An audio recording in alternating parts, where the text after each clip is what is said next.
A very good evening, everyone.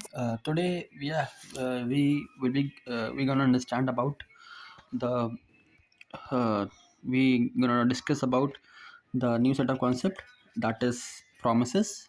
Uh, I have discussed earlier with socket encoding with the help of with set encoding and without set encoding an example to both. Okay, today I will be discussing about something new concept that is promises. Promises is basically a part of a JavaScript, but how we are gonna integrate about Node.js. So basically, discussing with this topic today, we can understand both the things easily. How to integrate the JavaScript and Node.js simultaneously. One thing more, if you find my voice too low, you can increase the speed because it will be the recorded session. And if you find my speed too high in terms of speed, find my voice too high in terms of speed. That means if I'm speaking too fast, you can decrease or increase as well as your convenience. Okay, so so if you have any queries, you can please comment it down, and we will be replying you as soon as possible. Then also you can comment it down and like this video if you're understanding something. So like and comment, it's very important. So let's start up with today's concept. Okay. Okay, just give me a sec. Yes. So,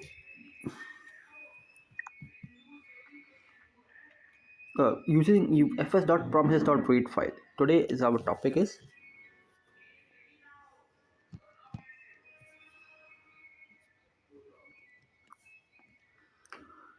fs.promises.read file.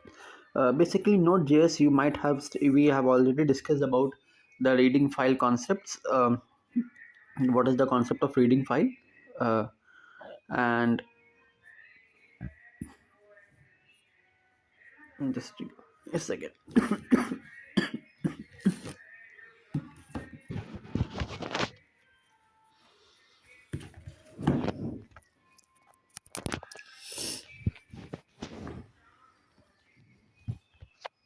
Okay, yes, now it's okay. So yes, so I was talking about yes. So I was talking about using promises. How do we understand the new concept of promises? So basically, we have first of all, we will be say. Let me clear you what will be. What we are going to discuss about. First, that we are ensuring how to we are creating the server, create a simple server. Then we with the help of async requests and uh, with the help of async request, that is a non-blocking request, that is mainly we used to study about. Then after that, we will be using that those file reading operations too inside it. Okay, I have discussed this concept. I knew this, but I discussed it separately. Now first we have to create a server, then we are integrating the file reading operation inside it. Okay, so then main interviews, you have been questioned like that. You have been given this task in to that just write just how will be creating the server. So you can provide this instance that yes, first we have to import the module, that is HTTP modules, then fs module, and then fs module as well, uh, fs module as well. So this you might have been used to of all these things, fs module and this file fs module and this http modules. Okay, fs modules and http modules, that is fs, yes, like this. So you might have been understanding this concept earlier also, so there is no problem. Then const server,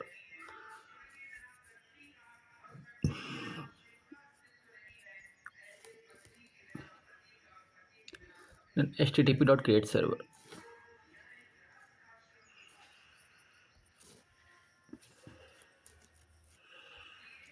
http.create server, then async request comma response, async request comma response. So basically what we did, we have created a server http.create server. Then we use async, that is request comma response. We inherited request comma response. Then we gave up a callback function.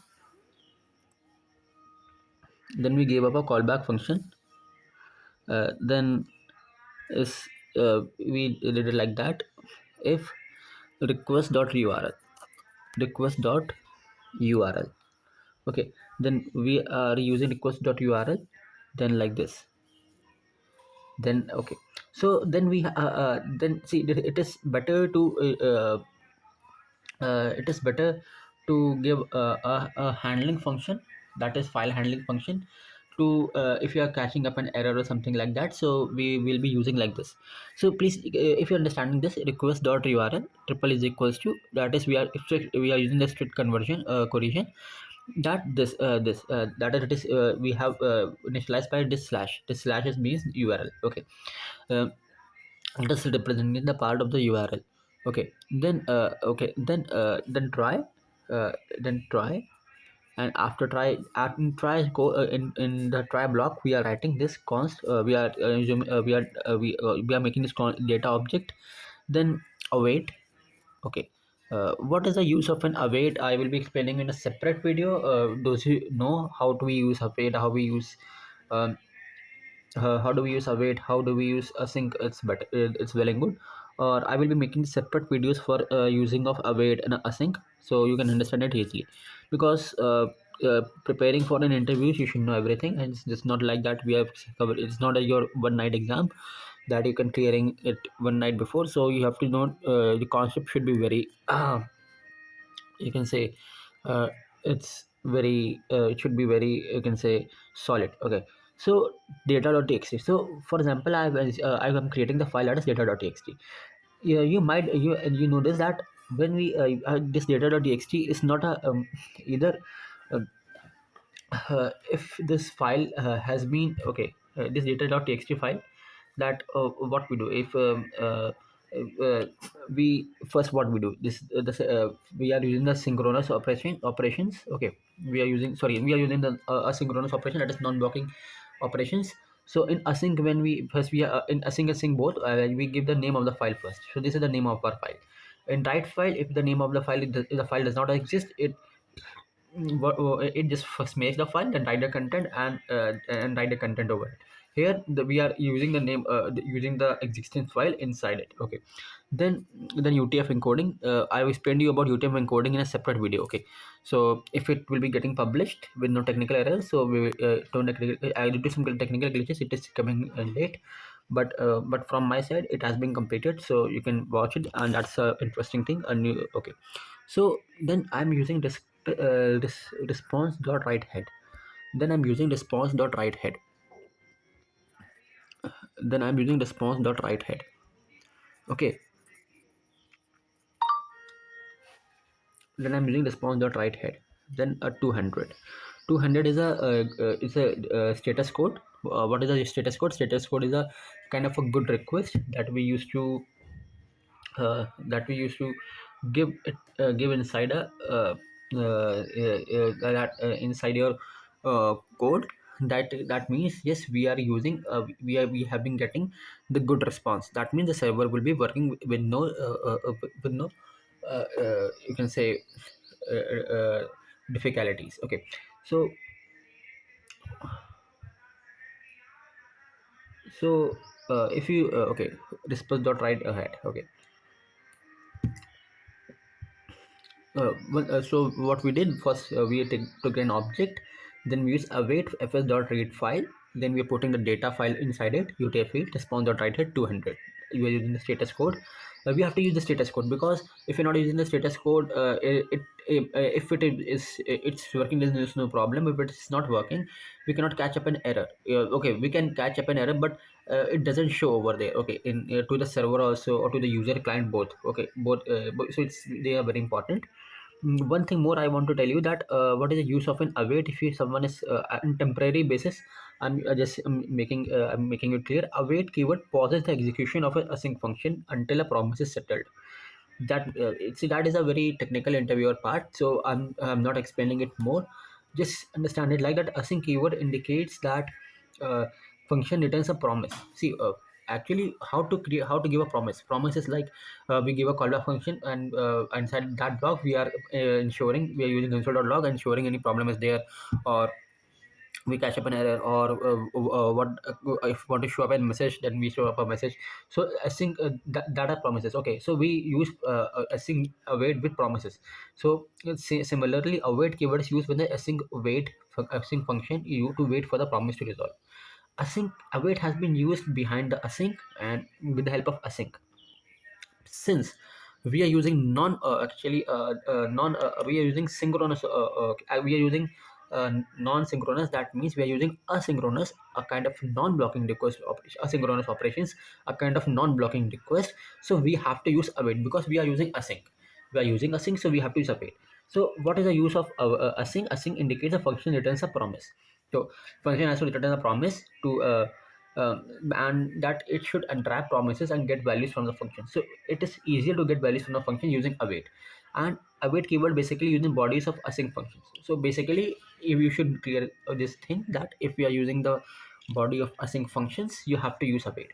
Okay, benefits of await: makes code more readable, reduces the need for method. So if you think that why await is needed, it makes code more readable, reduces the need for method chaining and nested callbacks, and makes working with promises easier.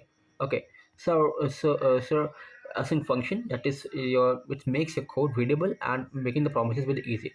It's just not like that if you're not using await, it will not work. The code will work, it can work, but it is readable for you, the developer, to execute the program execution. One thing more, then that what is await keyword.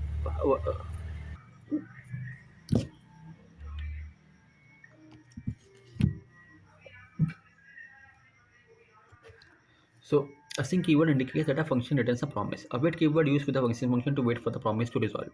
Okay, then JavaScript await keyword pauses the execution of an async function until a promise is settled. So await keyword pauses the execution of an async function. Okay, so because for example, if async function is working, but the whole code is not settled, the whole code process is not settled. So it is better to look that that execution is settled, and code does not mesh up with next because at backend there are multiple execution and should not get messed up. Okay, so this is the main okay use. I'm not explaining the code. So I think so promise so if you ask me what is promise, promise is an object response that represents the eventual success or failure of an asynchronous operation. Promise is a kind of an object that represents the eventual success or failure of an asynchronous operation. So we are using asynchronous operations, we have to use a promise. Okay, promise is very mandatory. If you not use it, your code will run, but if you're using it, it's very good. Okay, so then 200 dot that is status code. Then okay, then content type your text string, you have to then okay, then response dot end. Okay, then you have to pass the parameter that you're using. For example, I was using data as my parameter, might be okay. Like, because I'm using then you have to write the object that you were using. I was using the object as data. So so I'm writing data. So I want to get responses from my data. Okay, then what happened eventually, then because I want, then also it's better to cache up an error if error is residing, because JavaScript shows multiple levels of errors. Okay, so that's very important because it's a long code, something. So the code gets long or something like that. And response dot write head. What is write head? Write head is a kind of a status code. You have to represent it like that. That is, for example, 500 comma 500, then response dot end. Okay, then response dot end. Okay, okay, then we have to use response dot end. Then we have to use response dot end. Response dot end means it's a kind of an error reading file that you have to write at error reading file. at response.end. Actually, it's at response.end. Whatever the message you are printing over here, that will be representing at your local host. Okay, then else you have to use this else. After that, then use this else block. Okay, so else block again, I'm using response.write head. Response.write head. So what is response.write head? Response.write head simply means that it is 500. With the 500 is again a status code. 500 ended, it means it's internal server error. If I'm not wrong, you can check it on your CDN docs website. But I just what I remember, it's a it is internal. That is a server encountered an unexpected issue, I think, while processing a request. That's a mostly a server side error. You can check it also on your side. Then okay, basically what we did, we just write this, that if we are encountering any server error, it's not, see, 500 status code is not an error, it's a server error. It's from the client side error. Okay, basically. And when we're catching up an error, there may be syntactical error also. But when we are presenting this 500 error, this means our code is having the logic issues, or we are not using it properly. So basically it's a kind of a server, our server faced due to any kind of problem. Okay, that depends upon the making how we have initialized our server. Okay, for example, you have here, you're creating a local host. You can, inside your local host code, you can process this all these commands, and you can this status code, and you can have this idea. So then if okay, then again in an else block, I think I was using 500. Okay, see, 500 has been used inside your you can say it's used inside your catch. First you have to use 200, then 500, and then else. After at else block, you have to use else, then response.write head, and you have to use again a status code 404. 404, it's also a kind of an error code. Okay, what does it mean? 404 code means that your whatever response you had, it is like not found. Okay, it's not found.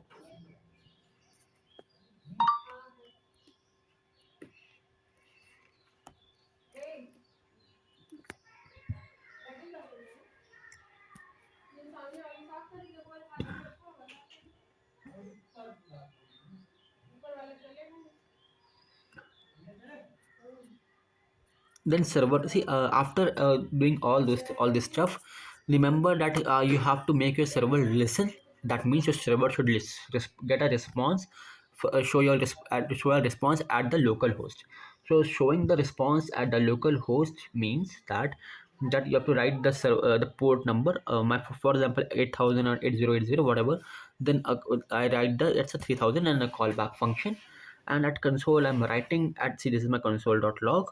At console I'm writing whatever the message you want to give, that server is running on hold. Okay, uh, at response.hand, I explained you this thing also, that when we're using response.hand, our our message shows up at the your localhost server. If a similar thing, if you're using it at console, it represents on a terminal.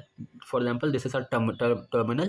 If you're using console.log, it represents this like that. And similarly, if you're using um, server.listen, it is response.end, it is representing on a local host as well.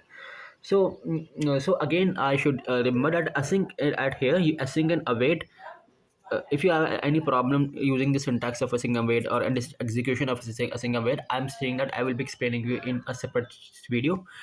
If you're using, see, for example, if I'm explaining you anything like right now, like here, it's like if I'm using simply in VS Code, and you are most probably just typing it like that, so it doesn't look interesting, and you may get bored. Actually what happens, it's just not because copying paste doesn't makes you more it doesn't makes you better. So I will recommend you that this is a the way I'm explaining you. If you are using the 50% of your VS code, if you're writing this code, you will be getting master of this thing. Okay, so async await again. If you one thing more, there's no if you have any problem with this async await, you can remove it for the initial, for the starting level, for the basic level you can remove it, because async await sometimes it's code makes your code large. Okay, so basically it increases the length of your code. So basically you can use async await for better readability and error handling. It has been used. Okay, although it is used for better readability, so if you have any problem you can use it without this also. Okay, now we are moving towards our third topic. Third topic means handling asynchronous API calls. Handling API, handling API with the help of asynchronous calls. Asynchronous calls.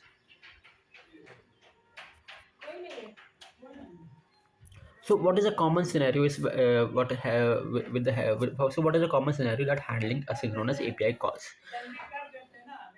So watch the full video. I'm also explaining that I will be explaining you the common scenario when we're fetching data from an API asynchronously. Okay, how we do it? We usually do that. We use one thing more here. One note is there that one thing to note that here we are not using file handling operations. We are simply first we are using HTTP modules.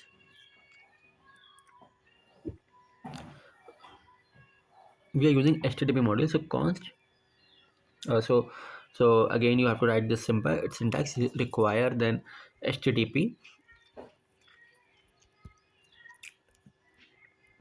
Okay. Then one thing more. This here also with the help of HTTP request we are also using HTTPS. S everyone knows it's for security. It's for server security. So okay. So you're using S also because HTTPS here also we are using.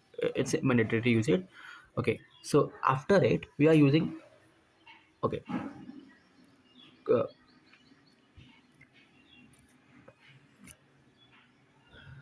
so now okay now what now so now what we will be doing after this. Now main execution starts from here. Now we actually have to fetch data. Okay, we handling API and synchronous calls. These are not RESTful APIs. RESTful we will be is understanding RESTful API in a separate session. But now understand that how do we fetch data. In a smaller version I will be explaining you how to fetch data. For example, I made an object of fetch data like this. Fetch data, whatever object you want to make, you can make. Okay, I made an object of fetch data. Okay, like this camel cases. Okay, fetch data. uh, then in at fetch data I am using async operation because for file readability. Async, then a callback function. Okay, and then I'm returning the new promise. I'm sorry. So async is basically used for returning the new promises. Everyone knows async returns a new promises. Async returns new promises.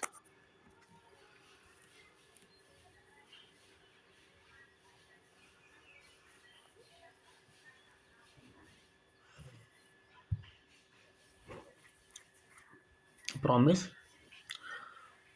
resolve,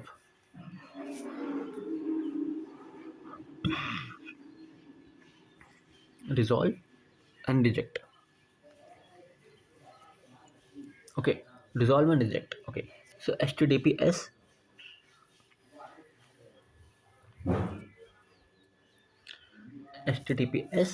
dot get, then a link of http so https. So here we are using https dot get and then you have to provide the http URL.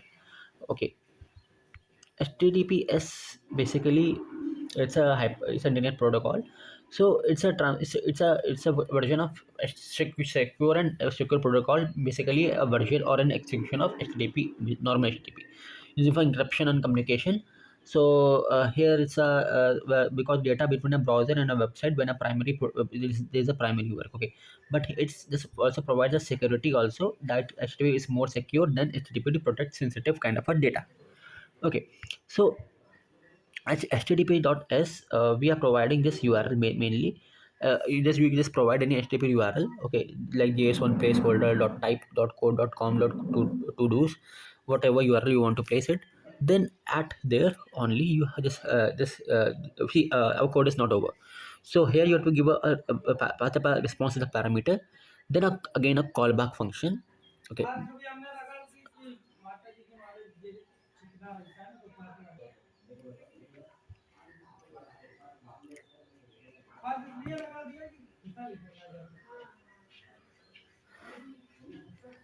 So okay.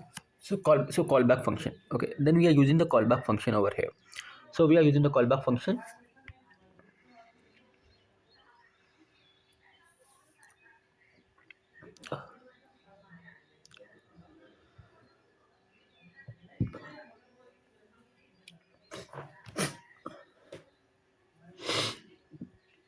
Okay. Then we use the callback function. Callback function. Then we use the callback function. Where I'm taking an object like data. Taking the object of data. Okay. then uh, then object of data, and whatever data you want to take, then response dot on. Okay, this we have now, because basically, because we have to carry out the response, so we have to use response dot on rather than response dot end. Then whatever data you pass up as a parameter, or you take up as an object, then chunk is also used. Or what is chunk I will be explaining later. Then a callback function, then you have to increment the data of chunk. Okay, increment the data of chunk. Then again, response dot on, response dot on,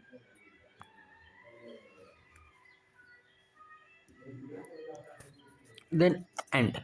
Okay, then that means now response dot and that means, we might be, and we want to I want to in my response to again have to give up as a callback function. Okay, then resolve. Then I'm using resolve over here. Okay, one thing. Okay. Okay, then I'm using resolve. Resolve is basically,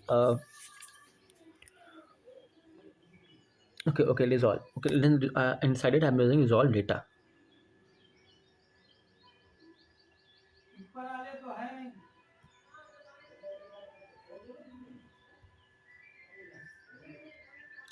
Then again inside it I have to write this on.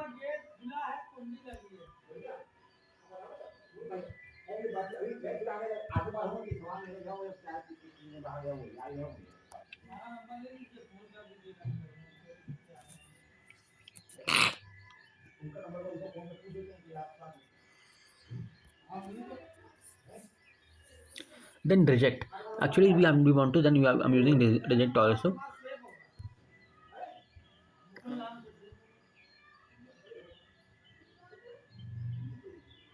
So what is reject? Actually, reject is a function that returns a promise that is rejected. So basically it's a more, okay. So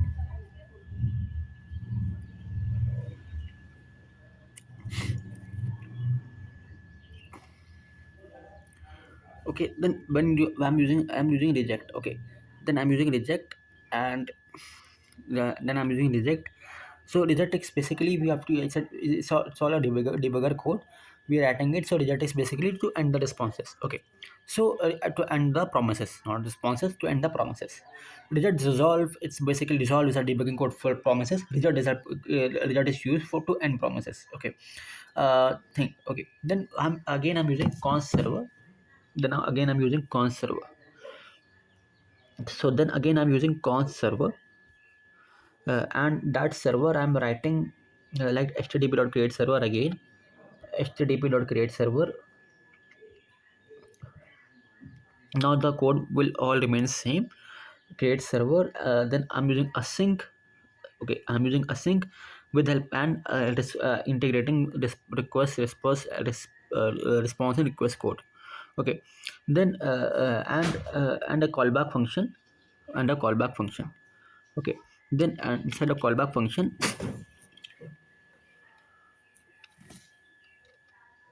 I'm writing if request.url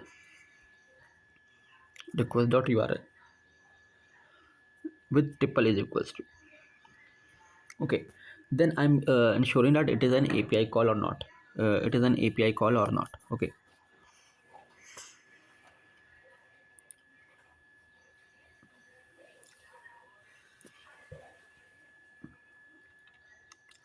So basically, I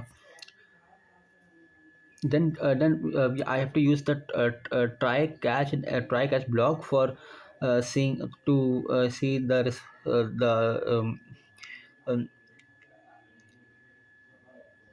then I have to use this try catch. I have to use this. I have to use subject try catch block. Try catch block has been used for handling the errors as well. Okay, so let me explain you how to use the try catch block again. Then okay,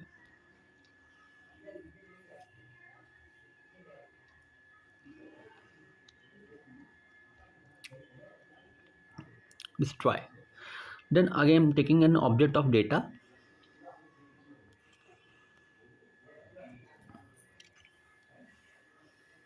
Then again, I'm taking this object of data. Okay,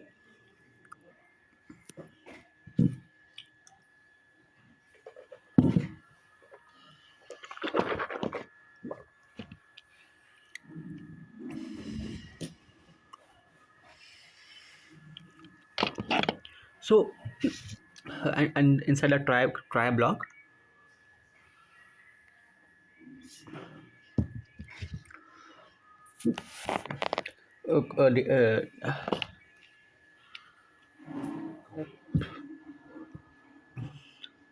we are using await. We have to use await. Await has been, what is the use of await? I told you that await is a that await in JS is used with async. Await is used when async that pauses the execution of an async until promise is settled. So basically await is pauses the execution. Okay, await. So then we used await.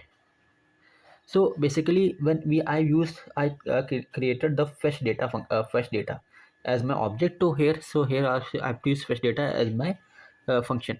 So here I have to use await.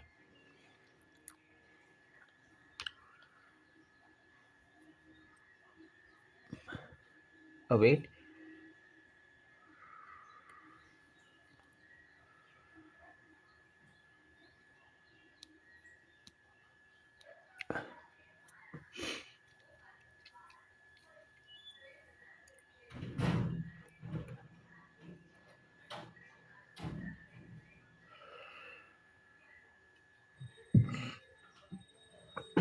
Okay, so I used await. So okay, actually I was using await. Let me see. I think yes, I use await as fetch data. I use await as fetch data that I use as an object. I make it as a function. Okay, then I made it as a function. Okay, so then the similar thing that we have to write, the response dot write head.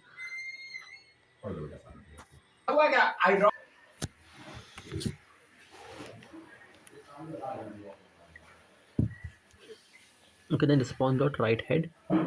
Okay, then response dot write head, and then 200 status code. That means my application of JSON is working properly. Okay, then response dot end to end this to end and the data that I passed up with the parameter. So that I used as a object to store await fetch data. So then okay, then catch basically then okay then catch then in catch I'm writing an error logging in. It's that's an a log to log up an error to it's a debugger code. Right head and right head I'm writing 500 might be if there's an internal server error at my on my content or my plane my text. So it should respond to the 1 minute. I should respond to that as response dot end response dot and error fetching error that should be fetching API data. Error that should be fetching API data. Okay, okay. Then I have to yes write head also. That means response dot write head. So response dot write head, then 404 is an internal server error. Then that means your content then that we have to use as response dot end. uh, that simply means that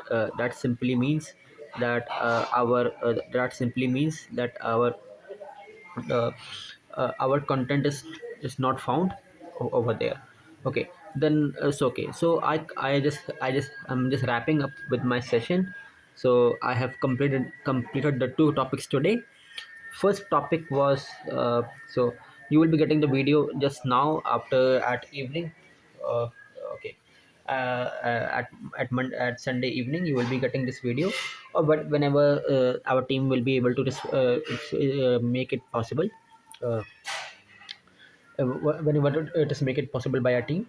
So at what we did, we studied, we just studied about the API, how to handle API calls, how to fetch data, and also and and also and also I think one thing more we studied, that yes, how to use the promises, understanding the use of await async, how we it's if it is how to use it inside your code, or how to use it, how to use it properly inside your code, and how to fetch data with API, and async, await, resolve, what are the different queries, and net modules also, set encoding, without set encoding. We have discussed it earlier. If it is some technical glitches from my side, it has been completed. It is a technical glitches from my team. So if it is possible by my team, so my team will be showing you this, making this possible in YouTube, or else you can join our live session also. So basically, what here the server fetches data from an external API synchronously, and HTTPS dot get wrapped in a promise. Okay, okay, fetching the data from API synchronously and HTTPS dot get wrapped in a promise are the two important topics that we have discussed. If in the whole video, if you're not finding anything um, relevant, but just understand one thing very brutally, that fetching data from an external API and HTTPS dot get, these both wrapping, that is wrapping in a promise, are the most important things of today. So in the next session, we might be discussing about handling asynchronous database queries. Yes, with our favorite, one of the most relevant topic, that is MongoDB. Not the whole MongoDB, because I've created I will be taking a separate session on MongoDB, but I will be explaining you how to we use it's just like a demo based. So basically, we will be focusing more on we will be focusing more on HTTP, how to at Node.js code only, UI, URL, just just a basic way that you also with integrating MongoDB, but don't understand MongoDB right now, because you will get messed up. So understand the Node.js. Okay, so I will be bringing you the next session of Node.js in my next session at next week. This video you will be getting it just right now after 4 to 5 minutes today evening. Okay, so then okay, so thank you so much, and if you like my video, just give a just thumbs up. Thank you.